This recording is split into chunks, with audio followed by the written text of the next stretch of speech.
Mari kita berdoa. Bapa Sorgawi, Bapa yang kami sembah dalam nama anak-Mu Tuhan Yesus, sungguh kami sangat bersyukur berterima kasih kepadamu Bapa untuk segala kasih dan kebaikan kemurahan Tuhan yang Tuhan berikan kepada kami sampai dengan pagi hari ini. Engkau sertai sepanjang malam istirahat kami boleh bangun dengan selamat tanpa kekurangan satu apapun pada pagi hari ini.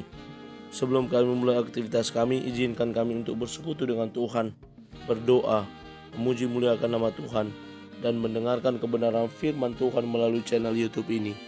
Berbicara bagi kami Tuhan, nyatakan kuasa-Mu, nyatakan isi hati-Mu, karena kami telah siap untuk mendengarkan kebenaran firman Tuhan. Dalam nama Yesus kami sudah berdoa dan mengucap syukur. Amin. Shalom ibu bapak saudara terkasih dalam nama Tuhan kita Yesus. Semangat pagi. Bertemu kembali di channel Rionando Butar-Butar dalam khotbah 5 menit aja atau 5 untuk renungan harian. Renungan pada hari ini saya ambil dari kitab 1 Korintus pasal yang pertama ayat 21. Demikian kesaksian firman Tuhan. Oleh karena dunia dalam hikmat Allah tidak mengenal Allah oleh hikmatnya, maka Allah berkenan menyelamatkan mereka yang percaya oleh kebodohan pemberitaan Injil. Mengenal hikmat Allah. Ibu bapak saudara terkasih dalam nama Tuhan kita Yesus, sebelum saya memulai penjelasan terkait renungan harian pada pagi hari ini, terlebih dahulu izinkan saya, keluarga Sintua Rionando Butar-Butar, istri saya Prioni Boru Purba, mengucapkan selamat Hari Raya Idul Fitri kepada saudara-saudara saya yang muslim yang senantiasa membangun channel YouTube bersama-sama dan saling mendukung. Kiranya sebulan berpuasa membawa keberkahan bagi Bapak Ibu teman-teman, sehingga di hari yang fitri, hari yang penuh kemenangan ini menjadi satu momentum untuk maju di dalam iman dan membawa berkat tersendiri kepada Bapak Ibu. Minal aidin wal faizin, mohon maaf lahir dan batin. Demikian, terima kasih. Ibu bapak saudara terkasih dalam nama Tuhan kita Yesus, nats ini dapat dimulai dengan suatu ilustrasi di mana untuk memahami yang namanya sesuatu, maka kita perlu mengerti secara keseluruhan.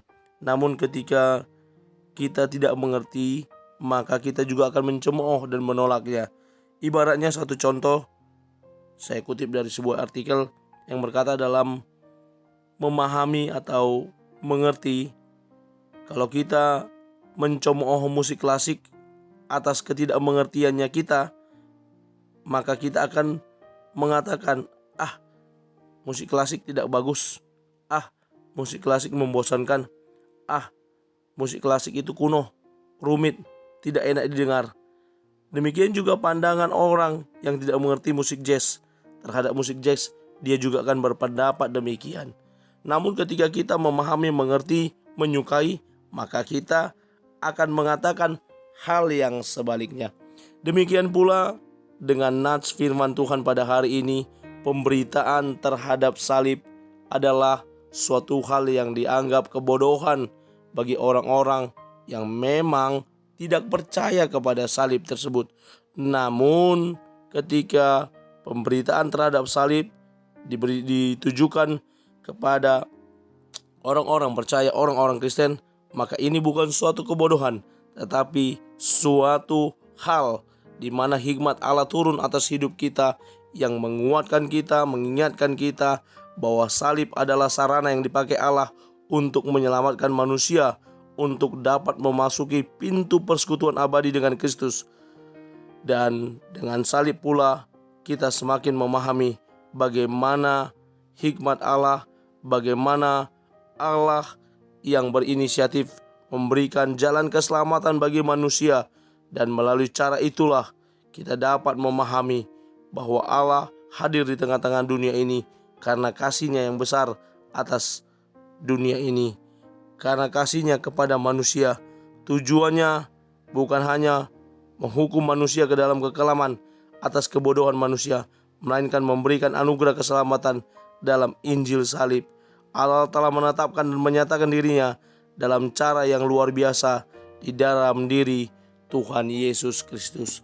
Saya mengutip dua kata-kata motivasi yang dapat menguatkan kita. Yang pertama saya kutip dari artikel Berita Salib. Allah telah menetapkan menyatakan dirinya dalam cara yang luar biasa di dalam diri Tuhan Yesus Kristus melalui kebodohan pemberitaan Injil. Artikel Facebook Yesus Kristus adalah Tuhan. Kita tidak dapat mengetahui rahasia pikiran Tuhan yang maha besar dengan mengandalkan pikiran kita sendiri. Kita harus mengandalkan hikmat dari Allah. Maka mari kita terima hikmat dari Allah sehingga kita memiliki pengenalan yang benar dan tepat akan pribadi Kristus yang hadir di dunia ini sebagai juru selamat. Amin. Kita bersatu dalam doa.